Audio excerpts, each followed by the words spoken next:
क्या कभी आपने ऐसे ऑपरेशन के बारे में सुना है जिसके अंदर सर की हड्डी को काटकर पेट के अंदर रखा जाता है? आज मैं ऐसे ही ऑपरेशन के बारे में आपसे बात करूंगा जो मैक्सिमम पैरालिसिस के पेशेंट ने फेस किया होगा या कई बार फेस करना पड़ता है। नमस्कार दोस्तों, मेरा नाम डॉक्टर सुमित सौरिया, मैं एक न्यूरोफिजियोथेरेपिस्ट हूँ। आज के इस वीडियो में मैं इसी टॉपिक के ऊपर बात करूंगा कि यदि आपको ब्रेन स्ट्रोक की कोई प्रॉब्लम आई थी या हेमरेजिक स्ट्रोक हुआ था तो आपके डॉक्टर ने आपको ऑपरेशन में हड्डी को काट कर पेट पे क्यों रखा था, उसके पीछे कारण क्या है और वो आपकी इंजरी को कितनी ज़्यादा सीवियरिटी से देखते हैं। इस वीडियो में मैं इन्हीं टॉपिक के ऊपर बात करूंगा। यदि आप हमारे चैनल पर नए हैं तो हमारे चैनल को लाइक शेयर सब्सक्राइब जरूर कीजिएगा, और यदि आप पैरालिसिस के पेशेंट और पैरालिसिस से सर्वाइव कर रहे हैं तो इस वीडियो को ज़्यादा से ज़्यादा शेयर कीजिएगा। तो चलिए वीडियो की ओर आगे बढ़ते हैं। एकदम से पूरी जिंदगी बदल जाती है। आपने देखा होगा हर पेशेंट यही बोलता है कि मैं एक दिन पहले ठीक था लेकिन अचानक मेरे सर में दर्द हुआ और वो इतना ज़्यादा दर्द हुआ कि मैं ठीक से खड़ा भी नहीं हो पाया और मैं गिर गया। या फिर जब मैं सो रहा था, सोते सोते मुझे पता नहीं अचानक क्या हुआ, जब मैं सुबह उठकर देखा तो मेरा आधा शरीर काम करना बंद कर दिया था। ये मैक्सिमम पेशेंट की यही कंप्लेंट होती है और उन्हें समझ में नहीं आता कि उनके साथ ऐसा क्या हुआ जिसके कारण उनको ये फेस करना पड़ रहा है। तो फिर एक वक्त वो ये डिसाइड करते हैं कि हमें हॉस्पिटल के अंदर पेशेंट को लेके जाना है, लेकिन हॉस्पिटल से पहले, वो ले जाने से पहले पेशेंट के साथ इतनी देर कर लेते हैं जिसके कारण उनकी कंडीशन जो है वो धीरे धीरे एकदम से बढ़ने लगती है। उन्हें समझ में नहीं आता कि ऐसी कौन सी बीमारी है जिसके कारण हमारे पेशेंट को ये दिक्कत आ रही है या हमारे परिवार के मेंबर को ये सारी दिक्कतें आ रही हैं। आसपास में जिसको हो सकता है उसको बुलाता है, दिखाता है, पूछता है, लोकल डॉक्टर के पास जाता है, लेकिन वो हॉस्पिटल कई बार जाने में बहुत देरी कर देता है जिसके कारण उनकी जो कंडीशन है वो और ज़्यादा सीरियस हो जाती है। जब पेशेंट हॉस्पिटल तक पहुंचता है, पेशेंट की एक्सरे, पेशेंट की एमआरआई होती है, रिपोर्टिंग होती है, तब जाकर पेशेंट के बारे में ये पता चलता है कि उनकी जो खून की नलियां हैं वो फट चुकी हैं। दिमाग के अंदर जो खून की नलियां होती हैं वो फट चुकी हैं जिसके कारण उनके खून बह रहा है, कंटिन्यूस बहता जा रहा है और वो इतना ज़्यादा बह रहा है कि वो दिमाग को धक्का देने लगा। आपने देखा होगा जैसे बंद कमरे के अंदर पानी जब भराने लगता है तो वो जितनी भी सारी चीज़ें रहती हैं जो हमारे घर के अंदर सामान होता है वो उसको धक्का धक्का कर कोने में लेके आने की कोशिश करता है जैसे जैसे पानी बढ़ता जाता है। सेम ऐसा ही हेमरेजिक स्ट्रोक के अंदर पेशेंट के साथ होता है। जब उसके खून की नलियाँ फट जाती हैं तो वो ब्रेन के ऊपर प्रेशर बनाता है और ब्रेन को अपनी जगह से खिसकाने का काम करता है, जिसके कारण ब्रेन धीरे धीरे डैमेज होता जाता है और सही ट्रीटमेंट ना मिलने के कारण कई बार पेशेंट की मौत भी हो जाती है। तो ऐसे बहुत से केस मैंने देखे हैं। फिर डॉक्टर उनको उनकी रिपोर्ट के हिसाब से क्रेनियोटॉमी यानी सर की हड्डी को काट कर पेट के अंदर रखने की प्रोसेस को बोला जाता है क्रेनियोटॉमी। ये सलाह देता है, ये किस कंडीशन में दिया जाता है, किस कंडीशन में ये ऑपरेशन कराया जाता है, जब ब्रेन के अंदर या फिर हमारे स्कल के अंदर बहुत ही ज़्यादा ब्लीडिंग हो रही है और वो मेडिसिन से कंट्रोल नहीं हो रही है। नॉर्मल ब्लीडिंग पे या फिर सही टाइम पे ट्रीटमेंट लेने से इंजरी रेट कम होता है, जिसके कारण पेशेंट को कई बार मैक्सिमम टाइम बिना ऑपरेशन के पेशेंट को क्योर किया जाता है मेडिसिन के थ्रू। लेकिन जब हम किसी कारण से लेट हो जाते हैं या सही टाइम पे ट्रीटमेंट नहीं ले पाते या फिर इंजरी इतनी ज़्यादा होती है जिसके कारण हमारा ब्लड बहुत ही तेज़ी से बहने लगता है, हमारे दिमाग के अंदर जमा होने लगता है, उस कंडीशन में ये सारी प्रोसेस अपनाई जाती है। अब लोग पूछते हैं कि सर हमें ये कराना चाहिए था या फिर नहीं कराना चाहिए था, तो इसका भी मैं इस वीडियो के अंदर आंसर दे देता हूँ। देखिए, ये सारी चीज़ें डिसाइड करती हैं आपकी रिपोर्ट्स पर कि आपकी जो कंडीशन है वो कितनी ज़्यादा सीवियर थी। यदि आपकी कंडीशन नॉर्मल थी या कम ब्लीडिंग हो रही थी तो आपको मेडिसिन से क्योर किया जा सकता है, जो आपके डॉक्टर बेहतर सलाह देकर उसको ठीक करने की कोशिश करते हैं। फिर जब लगता है डॉक्टर को कि वो खून रुक ही नहीं रहा है, वो खून बहता ही जा रहा है, या फिर आपकी जो इंजरी है, जो नस फटी है, बहुत ही ज़्यादा फटी है जिसके कारण वो मेडिसिन से कंट्रोल नहीं हो रहा है, तब जाकर पेशेंट इस प्रोसेस को करने के लिए सलाह देता है। अब यदि आपकी कंडीशन बहुत ज़्यादा सीवियर होती है तब आपको ये कराना बहुत ही ज़रूरी होता है और ये आपको कराना चाहिए। इससे क्या होता है, बोन के फ्लैप को बाहर निकाल लिया जाता है, बोन की जो आपके स्कल की बोन होती है उसको बाहर निकाल लिया जाता है, और जो ब्रेन आपका दबने लगा था उसको थोड़ा स्पेस मिल जाता है, जिसके कारण आपका जो ब्रेन है वो कम इंजर होता है, उस पर कम दबाव पड़ता है, जिसके कारण उसकी इंजरी कम होने लगती है। फिर धीरे धीरे जैसे जैसे आपकी स्वेलिंग कम होती है, जब आपकी ब्लीडिंग कंट्रोल होती है, या फिर डॉक्टर आपको ऑपरेट करके उसको बांध देते हैं या फिर स्विचेस लगा देते हैं, फिर उसके कुछ महीनों में 2 से 3 लगभग महीने लेते हैं, फिर जो आपकी जो हड्डी काट कर पेट के अंदर रखी जाती है उसको वापस निकाली जाती है, और निकालकर उसको वापस अपनी जगह पर लगाई जाती है। लेकिन ये ऐसी प्रोसेस नहीं है जो आपकी हड्डी को 2 दिन, 5 दिन, 10 दिन, 15 दिन निकाल कर आपके पेट के अंदर रखी जाती है। पेट के अंदर इसीलिए रखा जाती है ताकि आपकी बोन सड़े ना। कई बार ये नॉन हाइजीन तरीके से इसको रखा जाता है, या फिर इसके अंदर इन्फेक्शन हो जाता है, जिसके कारण कई बार इस बोन को यूज़ नहीं किया जा पाता, और डॉक्टर अपने हिसाब से मेटल्स का यूज़ कर उस बोन फ्लैप को लगाने का काम करते हैं। ठीक है, अब बात आती है रिकवरी पर। क्या जिस पेशेंट को क्रेनियोटॉमी हुई है या फिर जिनको ऑपरेशन हुआ है, क्या वो ठीक हो पाते हैं या फिर नहीं हो पाते हैं तो कितना हो पाते हैं, और नहीं हो पाते तो उनका जीवन किस तरीके से निकलता है, इसके बारे में भी मैं आपको बात करूंगा। देखिए, सबसे पहले आप ये समझिए, क्रेनियोटॉमी होना मतलब आपकी इंजरी का ज़्यादा होना, तब जाकर ही आपके डॉक्टर ने आपको क्रेनियोटॉमी के लिए सजेशन किया होगा। अब ज़्यादा इंजरी हुई होगी तो हीलिंग होने में सीधी सी बात है कि टाइम लगेगा, कोई बड़ी बात नहीं है। पेशेंट को 1 साल, 2 साल, 6 महीने, 8 महीने लग जाता है, कोई बड़ी बात नहीं है। पेशेंट को बेड से उठकर बैठने में कई बार 3 से 6 महीने लग जाता है। क्यों? क्योंकि उनका ऑपरेट हुआ है। ठीक है, मतलब उनका ऑपरेशन अभी हुआ है, बॉडी ऑलरेडी वीक है, 3 महीने से बेड पर है, मसल वीक हो जाती हैं, मसल टाइट हो जाती हैं, जॉइंट चिपकने लगते हैं। हमारी ऑलरेडी मसल वीक होने के कारण पेशेंट और हीलिंग में थोड़ा सा टाइम लेता ही है। ठीक है, तो अब ये डिपेंड करता है कि पेशेंट की इंजरी कितनी हुई है। आप मान के चलते हैं पेशेंट की ब्रेन की इंजरी 10% हुई है या 15% हुई है।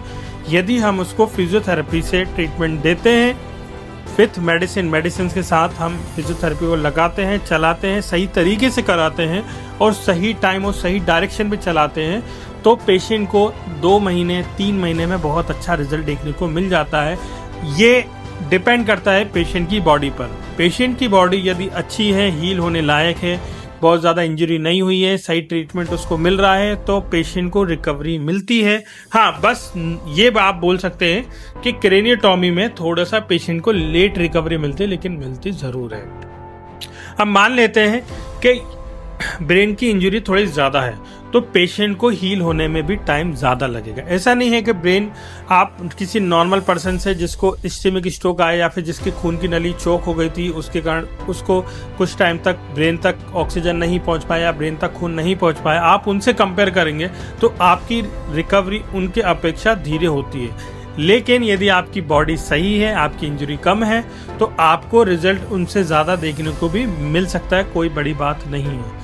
तो ये बेसिकली उन पेशेंट्स के लिए वीडियो बनाना था जिन्होंने ऑपरेशन कराया है और उनको ऐसा लगता है कि मैं कभी ठीक नहीं होऊंगा, या उनके डॉक्टर ने सलाह दे दी है कि अब आपकी रिकवरी नहीं होगी, अब आप बेड से उठ नहीं सकते, या फिर आप जो कर सकते हैं उससे ज़्यादा आपकी रिकवरी नहीं होगी। तो ऐसा कुछ भी नहीं है। ठीक है, अब आप इसको इस तरीके से समझ सकते हैं, स्ट्रोक होने के बाद चाहे वो इस्केमिक हो, चाहे हेमरेज हो, चाहे आपकी खून की नली फट चुकी हो या फिर खून की नली में कोई ब्लॉकेज हो, या फिर आपका किसी भी कारण से आपका ब्रेन डैमेज हुआ है, तो वो आपको वापस उसी स्टेज में लेके आता है जैसे आप बचपन में थे। ठीक है, मान के चलते हैं ब्रेन का कोई पार्ट हाथ को उठाने का काम करता है, हाथ को ऊपर ले जाने का काम करता है। जब उस पार्ट में कोई इंजरी होती है या फिर वो डैमेज होता है, तो पेशेंट उठाने वाले पार्ट को भूल जाता है, जैसे हम बचपन में हमारे साथ हुआ करता था। आपने देखा होगा जब बच्चा पैदा होता है तो पैदा होते से वो चलना नहीं सीखता या दौड़ना नहीं सीखता, वो धीरे धीरे अपने दिमाग के अंदर एक पैटर्न जनरेट करता है, अपनी मसल को स्ट्रेंथ करता है, वो भी एक्सरसाइज करता है। जब बच्चा पैदा होता है वो भी घोड़ा चलता है, घुटने पे चलता है, पकड़ कर चलता है, फिर बिना पकड़े चलता है, फिर खड़ा होना सीखता है, फिर दौड़ना सीखता है। ऐसा नहीं होता बच्चा पैदा हुआ और एकदम से चलने लगा या दौड़ने लगा, ऐसा नहीं होता। ये हमारी बॉडी के अंदर मेमोरी होती है जो हमारे जेनेटिकली हमारी बॉडी के अंदर आती है। सेम ऐसा ही पेशेंट के साथ होता है। जब किसी पेशेंट को स्ट्रोक होता है तो वो वापस अपनी पुराने फेज जब वो पैदा हुआ था उसका वो पार्ट वो भूल जाता है कि हम इसको किस तरीके से मूवमेंट करेंगे, हम इसको किस तरीके से यूज कर सकते हैं। हमारी बॉडी के अंदर, हमारे ब्रेन के अंदर प्लानिंग नहीं हो पाती, कोऑर्डिनेशन नहीं हो पाता, मसल इनएक्टिवेट रहता है, नर्व हमारी इनएक्टिवेट रहती है और हम जहां भी जाते हैं हम ट्रीटमेंट कराने की कोशिश करते हैं, लेकिन हमारी जो कंडीशन है उसके हिसाब से हमें ट्रीटमेंट नहीं मिल पाता या फिर हमें सही ट्रीटमेंट नहीं मिल पाता, जिसके कारण हम अपनी कंडीशन से जिंदगी भर सरवाइव करते हैं। सही डायरेक्शन में लिया गया ट्रीटमेंट ही आपको सही ट्रीटमेंट देगा, सही इलाज देगा, मिलेगा, तब जाकर ही आपको सही रिजल्ट देखने को मिलेगा। गलत एक्सरसाइज, गलत तरीका, गलत रास्ता आपको कभी भी रिकवरी नहीं दे सकता। आप मुझसे लिख कर रह लीजिए। अब बात आती है कि इसको हम किस तरीके से ठीक कर सकते हैं। लोग मुझसे पूछते हैं कि सर हम 1 साल हो गया, हमें 2 साल हो गया, हमें 15 साल हो गया, हमें 20 साल हो गया, क्या हम कभी इस कंडीशन से बाहर आ पाएंगे या फिर नहीं आ पाएंगे?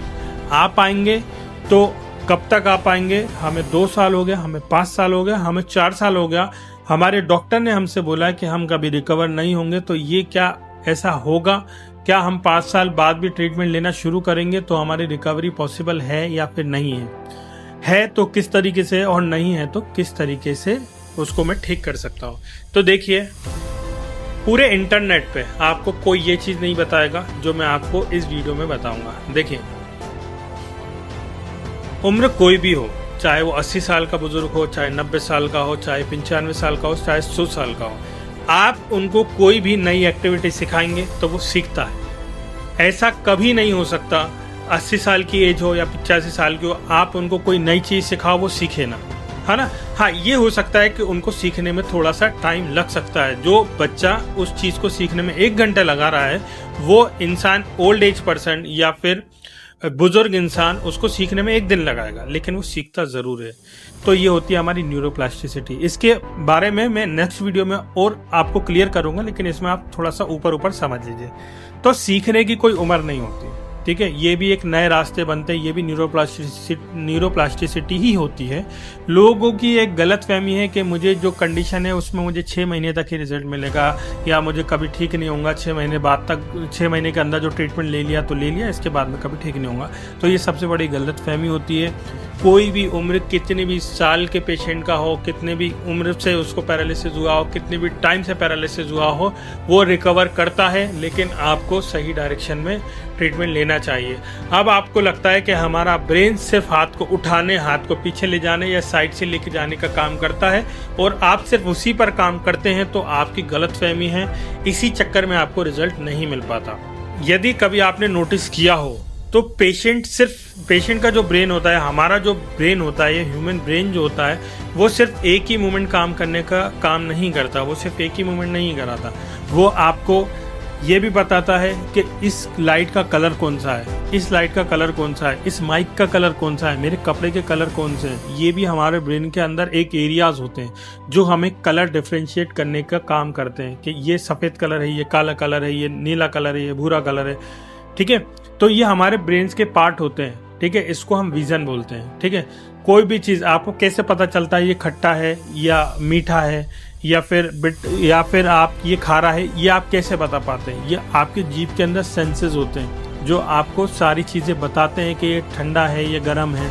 आपके जीभ पे कोई भी मिर्ची रखेगा तो आपको पता चल जाएगा, आंख बंद करके ये मिर्ची रखी है। आंख बंद में आपकी आंख बंद करवा दूँ और आपके जीभ पर नमक डाल दूं तो आप ये बता सकते हैं कि नमक का स्वाद है। तो ये ऐसा कैसे पता चलता है? आप मुझसे कितनी दूरी पर हैं, ये मुझे ये कैसे जजमेंट होता है? ये ऑब्जेक्ट में आंख बंद करके यदि मैं इस माइक को पकड़ूं तो मैं ये बता सकता हूँ ये गोल ऑब्जेक्ट है, ये सॉफ्ट है, ये हार्ड है, ये मैं बता सकता हूँ। तो ऐसा कैसे है? ये हमारे ब्रेन के अंदर एरियाज होते हैं, हमें इन एरियाज पर काम करना होता है। सिर्फ हमारा ब्रेन मूवमेंट को कंट्रोल नहीं करता, वो हमारे सेंसेस को कंट्रोल करने का काम करता है। इसीलिए अभी तक ह्यूमन बॉडी के अंदर सारी चीज़ों पर रिसर्च किया जा चुका है, सारी चीज़ों का ट्रीटमेंट मिल चुका है, लेकिन ब्रेन पर अभी तक पूरी तरीके से ट्रीटमेंट नहीं मिला है। क्यों? क्योंकि इसका सिर्फ एक ही काम नहीं है, इसका मल्टीपल काम्स होते हैं, बहुत सारे काम होते हैं। आपने सुना होगा कोई भी इंसान 100% ब्रेन का यूज़ नहीं कर पाता। वो क्यों नहीं कर पाता? क्योंकि उस पर इतना काम ही नहीं किया जाता। हम नॉर्मली कोई भी कितनी भी ज़्यादा से ज़्यादा, जिसके पास बहुत ज़्यादा बुद्धि होगी, बहुत ज़्यादा समझदार होगा, वो भी 7 से 8% से ज़्यादा अपने ब्रेन को यूज़ नहीं कर पाता। यदि आपकी ब्रेन के अंदर इंजरी हुई होगी तो मान लेते 10% पर आपकी इंजरी हुई होगी, लेकिन 90% तो आप फ्री हैं, आपका ब्रेन फ्री है। आप 10% को छोड़ भी दें, तब भी आप यदि 90% पर काम करेंगे तो भी आपको अच्छी तरीके से रिजल्ट देखने को मिलेगा। ठीक है, तो ये थी कुछ बेसिक सी जानकारी जो पेशेंट को जानना बहुत ज़रूरी होती है। बहुत छोटी छोटी चीज़ होती है, लेकिन इस छोटी छोटी चीज़ों के चक्कर में पेशेंट ज़िंदगी भर सर्वाइव करता है और वो एक बात दिल में लेकर बैठ जाता है कि मैं कभी भी ठीक नहीं होऊंगा, जिसके कारण वो कितनी भी मेहनत कर ले, कितने भी थेरेपी करा ले, कितना भी ट्रीटमेंट ले ले, कितनी भी मेडिसिन खा ले, लेकिन वो ठीक नहीं हो पाता। क्यों? क्योंकि वो फिजिकली के साथ साथ मेंटली भी हार चुका होता है। तो मेरा आपसे निवेदन है कि आप फिजिकली मेहनत कीजिए, आप मेंटली अपने आप को स्ट्रांग रखिए। आप ठीक हो सकते हैं, आप 100% ठीक हो सकते हैं, लेकिन ठीक करने वाला आपको आप ही कर सकते हो, आपके अलावा कोई नहीं कर सकता। कोई भी थेरेपिस्ट आपको मदद कर सकता है, आपको चलने में मदद कर सकता है, आपको चलवा सकता है, आपको मसल एक्टिवेट कर सकता है, आपके जॉइंट खोल सकता है, आपकी जॉइंट की रेंज ला सकता है, लेकिन उसको यूज़ आपको ही करना पड़ेगा। कोई भी थेरेपिस्ट आपको पकड़कर कोई मूवमेंट नहीं करा सकता। यदि मैंने खाना बना दिया है तो खाना आपको पड़ेगा, निगलना आपको पड़ेगा। मैं आपके लिए खाना बना सकता हूँ, आपके मुंह तक ला सकता हूँ, लेकिन चगदना आपको पड़ेगा, बॉडी के अंदर आपको लेके जाना पड़ेगा। तो ये आपकी प्रोसेस होती है, इसको आपके अलावा दुनिया में कोई नहीं कर सकता।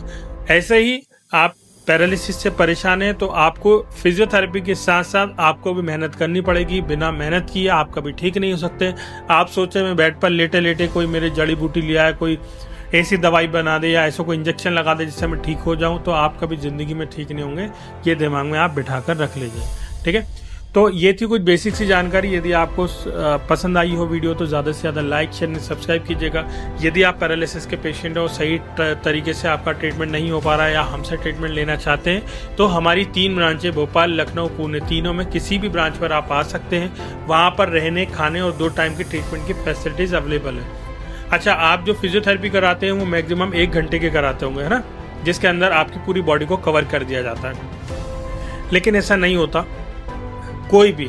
चलिए ठीक है, पेशेंट को आप साइड कर दीजिए। आप यदि जिम भी जाते हैं तो आप क्या पूरे 1 घंटे के अंदर पूरी बॉडी को कवर कर लेते हैं? ऐसा नहीं होता।